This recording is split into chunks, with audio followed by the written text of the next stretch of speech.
When we last left off, Rachmaninoff was just graduating with honors from the Moscow Conservatory, had his first opera, Aleko, played with great success and introduced the world to what was to become one of its favorite and most memorable piano pieces, his Prelude in C-sharp minor. We're now right after the summer of 1893 with a 20-year-old Rachmaninoff.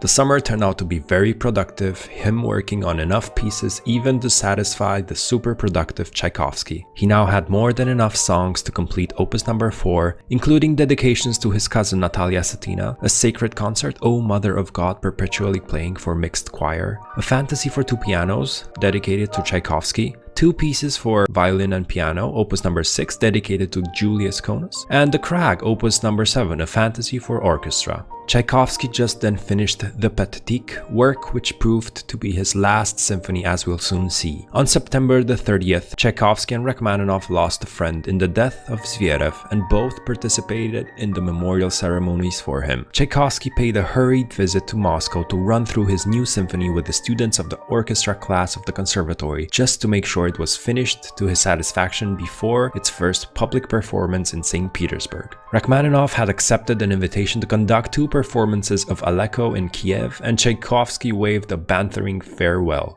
"You see, Sergei, we're famous people now. One goes to Kiev to conduct his opera and the other to St. Petersburg to conduct his symphony." It was in Kiev on October the 25th that Rachmaninoff received word from St. Petersburg that Tchaikovsky had that morning died of cholera. When the Fantasy for Two Pianos was played by the composer in a concert on November the 30th, Tchaikovsky, to whom it was dedicated, had been in his grave for a month, and Rachmaninoff began a new work in his memory, a trio elegy for piano, violin, and cello. It was completed on December the 15th. For Rachmaninoff, 1894 was a disturbed and restless year. No longer did he have the security of Tchaikovsky's presence and appreciation. For the first time, he was trying to live alone, and he did not enjoy this lonely life, but stuck it out for a few months, spending the summer away from Moscow. He was young, loved a certain amount of display, dressing well, tipping all, and enjoying the resulting smiles and bows. As his fees for compositions hurried out of his pockets faster than they entered, his dream of financial independence, never yet experienced, only increased in intensity. His conscience started bothering him even more when he caught himself writing compositions such as the piano duets of Opus 11 just to balance his accounts. The only steady income that could be counted on was from piano lessons, no matter how much he hated giving them. Though he received handsome fees for the lessons and even formed friendships in the families of his pupils,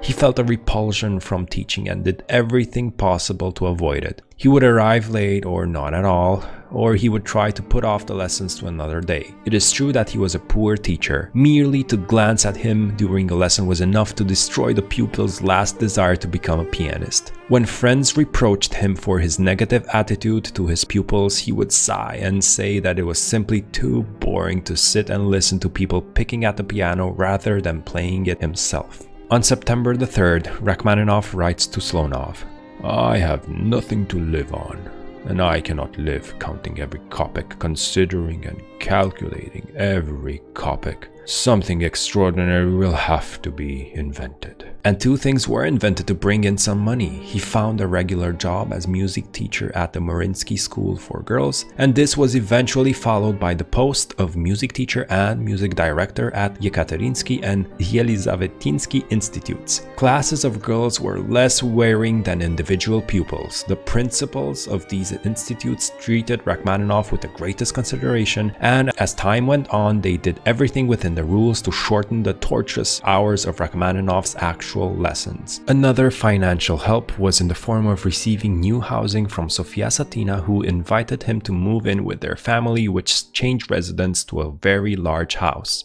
The other invention for making money was less successful, a national concert tour in the fall of 1895. Before leaving on this tour, Rachmaninoff had completed his most ambitious work. Since January 1895, all his energies and hopes had been concentrated on a symphony based on traditional chants of the Russian Orthodox service. On September the 2nd, there was good news from Slonov. The symphony in D minor was completed. "Lately, I have been working about 10 hours a day. On August the 30th, I finished orchestrating the symphony. Nevertheless, I'll spend 2 more days on it. I feel quite calm about the last 3 movements, but the first displeases me slightly and I consider that there are several places that need changing. The symphony lasts 50 minutes and the devil knows that I'm afraid it will be tiresome. The new work was placed on the following season's schedule of the Russian Symphony Concerts of St. Petersburg, and its first performance was included in a concert to be conducted by Alexander Glazunov. He reported to Taneyev on November the 23rd. I have looked through Rachmaninoff's symphony. I have found some slips of pen, but on the whole I approve it, especially the orchestration. The parts are now being copied. Rachmaninoff had put so much of himself in his symphony that he could not settle down to further serious composition until it was heard. His future work was to be determined by the public's reaction to his symphony. In the fall of 1896, Rachmaninoff found his finances in such a bad state that he rushed into production. Since October, I have written in this way 12 songs, 6 children's choruses, which, by the way, no children will ever be able to sing. And lastly, by the 20th of this month, I have to write 6 piano pieces. The 6 piano pieces, Moment Musical, were written and rushed into print as Opus 16. This was to be Rachmaninoff's last composition for many darkened months. He had taken his symphony to Taneyev, whose first reaction was not promising. "These melodies are flabby, colorless. There is nothing that can be done with them," said Taneyev in his high-pitched, tearful voice as he were complaining to the composer. In St. Petersburg, the warnings were even more specific. At the rehearsal, Rimsky-Korsakov was more outspoken than Taneyev. "Forgive me, but I do not find this music at all agreeable," said Korsakov. The night of March the 15th, 1897 was one that Rachmaninoff would never forget. During the performance of his symphony, he could not bring himself to enter the auditorium, but hid on the stairs of the corridor that led to the balcony. He simply could not understand what had gone wrong. From time to time, he pressed his fists against his ears to stop the sounds that were torturing him. At the end, he ran out on the street where he walked about trying to find the explanation for his mistake and trying to calm down sufficiently to attend the supper that was being given in his honor later that night. The Petersburg critics took full advantage of the fiasco of a work from Moscow and labeled it a modernist trash. The acid tongue of Cesar Cui led the pack, and in the Novosti, a local newspaper, he drafted Rachmaninoff's artistic death warrant. After reproaching the young composer for his poverty of themes, his sickly perversity of harmony, and for the general gloom of the symphony, Cui dealt his coup de grace. "If there's a conservatory in hell and one of its gifted pupils should be given the problem of writing a programmatic symphony on the 7 plagues of Egypt, and he should write a symphony resembling Mr. Rachmaninoff's symphony, his problem would have been carried out brilliantly and he would enchant all the inmates of hell."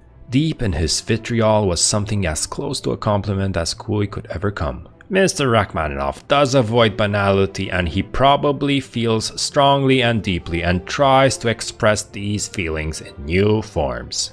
A more considered judgment appeared in the April issue of Russkaya Muzikalnaya Gazette, but it was too late to salve the wounds dealt by Cui. There it was written: "The climax of the concert, Rachmaninoff's D minor symphony, was not very successfully interpreted and was therefore largely misunderstood and underestimated by the audience. This work shows new impulses, tendencies towards new colors, new themes, new images, and yet it impresses one as something not fully said or solved. To be sure, Rachmaninoff's First Symphony may not be wholly beautiful, integrated, or definite, but some of its pages seem far from mediocre.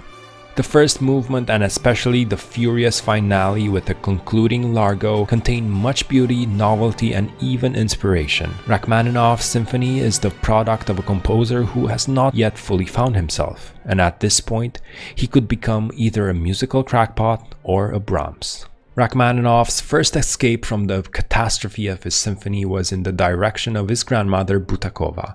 On May 6th, he writes, "I am not at all affected by its lack of success, nor am I disturbed by the newspaper's abuse, but I am deeply distressed and heavily depressed by the fact that my symphony, though I loved it very much and love it now, did not please me at all after its first rehearsal. This means you'll say that it's poorly orchestrated, but I am convinced, I replied, that good music can shine through poor instrumentation, nor do I consider the instrumentation to be wholly unsuccessful. So two surmises remain.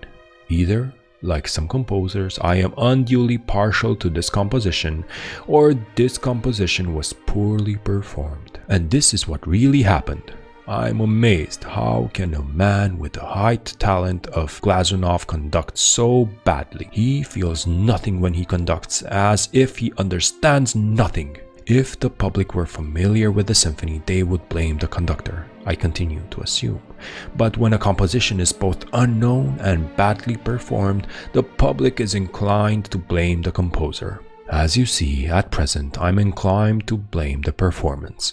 Tomorrow, probably, this opinion too will change. In any case, I will not reject the symphony, and after leaving it alone for 6 months, I'll look into it, perhaps correct it, and perhaps publish it. But perhaps by then my partiality for it will have passed. Then I'll tear it up. Though his symphony was not again performed in his lifetime, Rachmaninoff did not tear it up, nor did he give up composing. Late in April 1917, he writes, "And now about my first symphony, Opus 13. What can I say about it? It was composed in 1895 and performed in 1897. It was a failure, which, by the way, proves nothing. Over and over, good things have failed, and even more often, bad things have pleased. Before the symphony was played, I had an exaggeratedly high opinion of it. After I heard it for the first time, this opinion changed radically. It now seems to me that a true estimate of it would be somewhere between those two extremes. It had some good music in it, but it also had much that is weak, childish, strained, and bombastic. The symphony was very badly orchestrated, and its performance was just as bad. After that symphony, I composed nothing for about 3 years. I felt like a man who had suffered a stroke and for a long time had lost the use of his head and hands. I won't show the symphony to anyone, and I'll make sure of this when I write my will too."